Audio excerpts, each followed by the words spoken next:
ขออนุญาตพากย์เสียงหน่อยหนึ่งนะจ๊ะกะบ่น้อยแหละหลายเติบอยู่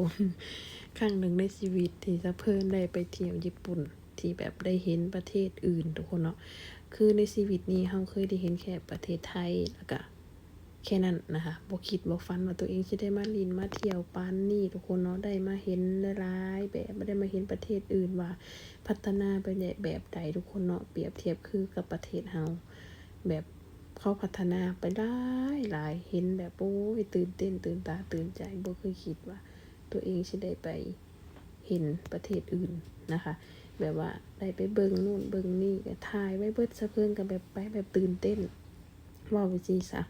คลิปนี้ทุกคนเนาะจะเป็นคลิปที่สะเพิ่นเปิดช่องใหม่เด้อฝากติดตามฝากกดติดตามช่องใหม่เด้อทุกคนแล้วก็ช่องแรกที่สะเพิ่นได้เฮ็ดขึ้นมาในเพจบ่ว่าจะเพจหรือว่าจะ YouTube เนาะฝากกดติดตามฝากกดไลค์กดแชร์ให้แน่แล้วก็กราบขอบคุณแล้วก็สวัสดีทุกคน